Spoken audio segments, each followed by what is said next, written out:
एक गांव में दो चोर थे। एक का नाम है छंटू और दूसरे का नाम है मंटू।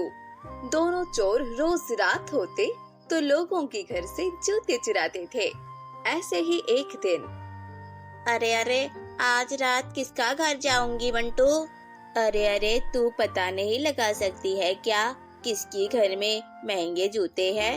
रोज मुझको क्यों पूछते हैं? हाँ, अरे अरे, ये कैसे बात कर रहा है तू? हम लोग तो मिलकर ही जूते चुराते हैं। और तो भूल मत जा, तुझसे ज्यादा होशियारी से मैं जूता चुराती हूँ, समझी ना? हाँ हाँ, तू मेरी से भी ज्यादा होशियारी है, लेकिन लोग ढूंढने का काम भी मुश्किल होती है। सभी लोगों के जूते पर नजर रखना पड़ती है मुझे। अरे अरे, तो फिर क्या करूं? मालिक ने तो पुराने जूते नहीं लेते हैं, उसको तो चाहिए कीमती कीमती नया जूता। मैं आज एक आदमी के पैरों में कीमती जूता देखा है। वो आदमी इस गांव में ही रहता है। आज रात हम दोनों उसके घर पर ही जाएंगे, ठीक है? फिर रात में वो दोनों चोर वो आदमी के घर जाते हैं। कोई बात करने की जरूरत नहीं है, वो आदमी उठ जाएगा। पहले जूते को ढूंढ कर निकलना पड़ेगा। अच्छा अच्छा, ठीक है, तो फिर मैं ढूंढता हूँ। फिर वो दोनों जूते ढूंढने लगती है, लेकिन जूते नहीं मिल रहे थे। फिर एक पुराने जूते मिलते हैं। अरे अरे, ए मंटू, तू ठीक से देखा था ना इस लोगों के पैरों में नया जूता? हाँ हाँ, मैं तो देखा था, मैं क्यों झूठ कहूँगी, मैं भी तो कब से ढूंढ रहा हूँ। मुझे तो लगता है अलमारी में जूता रखी है। चल देखती है, हो भी सकते है, अलमारी खोलकर देखता हूँ। फिर झंटू और बंटू ने अलमारी खोलने जाती है। उसी वक्त वो आदमी जग जाती है। अरे अरे, मेरे घर पर कौन है? अलमारी के पास कौन है? अरे बाप रे, जल्दी से भागना पड़ेगा, वो आदमी जाग गए हैं। चोर चोर, मेरी अलमारी खुल रहा है। चोर चोर, कोई है? देखो इधर, चोर आई है। तब वो दोनों चोर भागता है और उसके सरदार के पास जाते हैं। अरे अरे, तुम दोनों आ गया। आज तुम दोनों कितने जोड़े जूते चोरी की? सरदार, जूते चुराना बहुत मुश्किल का काम है। कीमती जूते तो अलमारी में उठा के रखते हैं, आज कोई जूते नहीं चुरा पाई। सरदार, सब लोग तो सावधान हो गए। पहले तो गांव में जूते चुराई नहीं होते थे, इसलिए घर के सामने जूते रख देते थे, लेकिन सब लोग अब घर के अंदर ही जूते रखते हैं। मैं कोई बात सुनना नहीं चाहती हूँ। मैं तो कीमती जूते को साफ करके मरम्मत करके बेच देती हूँ, और तुम लोगों को मैं मायने क्यों दूंगा? हाँ, तुम लोग जूते लेकर नहीं आ सकते हो तो मेरा नुकसान हो जाएगा, इसीलिए तुम लोग जूते लेकर नहीं आ सकते तो तुम लोगों को मैं और मायने नहीं दूंगी। और भी बहुत सारा चोर है, मैं दूसरे चोर को बुलाऊंगी। नहीं नहीं सरदार, आप ऐसा मत करिए, हम लोग कल से जूते लेकर ही आएंगे। हाँ हाँ सरदार, हम लोग कल से जूते लेकर आएंगे। हम लोगों को काम से बाहर मत करिए, नहीं तो हमारा पत्नी और बच्चा भूखे से मर जाएगा। अच्छा अच्छा, ठीक है, तुम लोग अब चली जाओ और कल से ठीक से काम करना।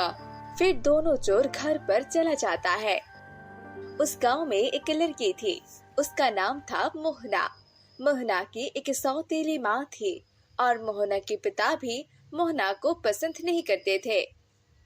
अरे, मोहना अभी तक नहीं जगी है क्या? तुम्हारी बेटी तो शहजादी है, शहजादी। वो खाना खाएगी और सारी ही दिन आराम जो करेगी। छोटी माँ, मेरी तबीयत कुछ ठीक नहीं लग रहा है, इसीलिए ही तो मैं सो रही थी। अरे अरे, तुम्हें फिर क्या हुआ? 2 दिन भी तुम्हारी तबीयत ठीक नहीं रहती है। इस उम्र में क्यों तुम इतने बीमार पड़ोगे? हाँ, तुम्हारी छोटी माँ की काम में कुछ तो मदद कर सकती हो, है ना? पिताजी, मैं तो हर रोज छोटी माँ को काम पर मदद करती हूँ। हर रोज कैसे? आज के दिन तो तुम सो रही हो, आज तो कोई काम नहीं किया। हाँ हाँ, मैं सब कुछ जानती हूँ। तुमने जानबूझकर तुम्हारी छोटी माँ को मदद नहीं करती हो। बीमारी तो बस एक बहाना है, बहाना। नहीं पिताजी, मैं कोई बहाने नहीं बना रही हूँ। इस लड़की को लेकर मैं तो थक चुकी हूँ। एक मुसीबत मेरी ऊपर तुम रख दिया। मुसीबत कुछ दिन बाद ही चली जाएगी, क्योंकि उसकी शादी दे दूंगी मैं। नहीं पिताजी नहीं, मैं शादी नहीं करूंगी। ठीक है, तो फिर इस घर से निकल जा। तब मोहना घर से निकल जाते हैं और उसके घर के पीछे एक पेड़ के नीचे बैठकर रोने लगती है। मोहना, तुम रोना बंद कर दो मोहना। अरे अरे, तुम फिर कौन हो? मेरे नाम कहकर पुकार रहा हो, कौन हो तुम? मैं पेड़ हूँ, पेड़।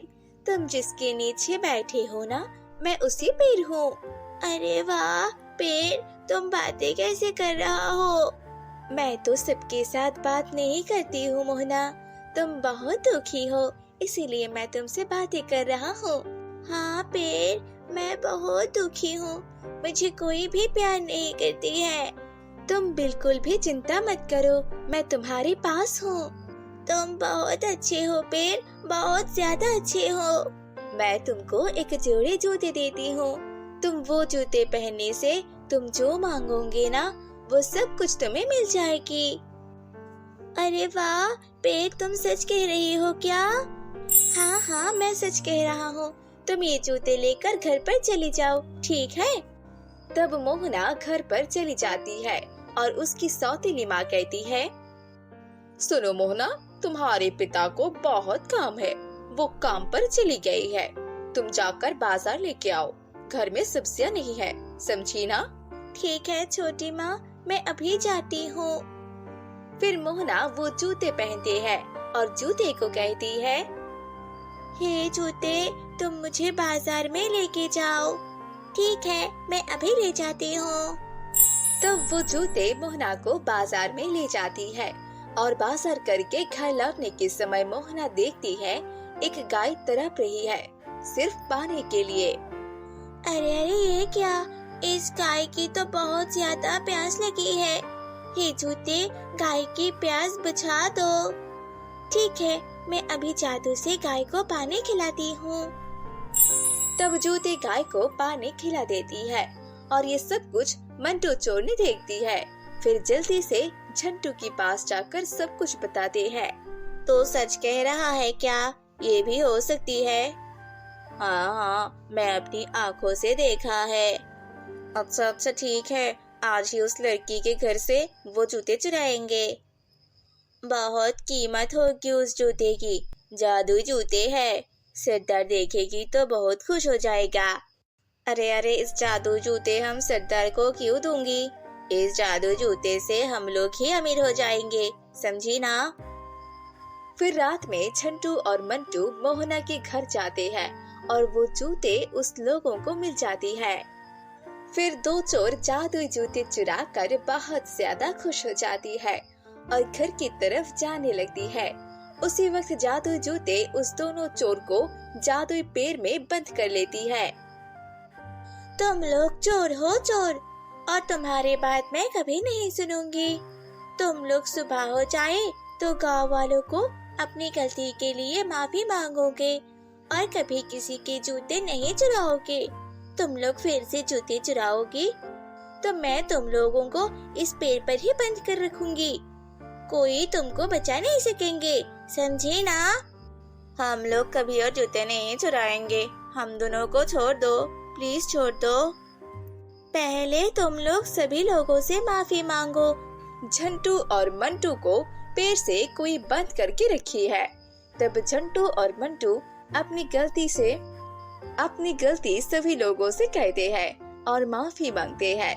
तब सभी लोग अपने जूते वापस चाहते हैं और फिर झंटू मंटू उसकी सरदार की बात कह देते हैं।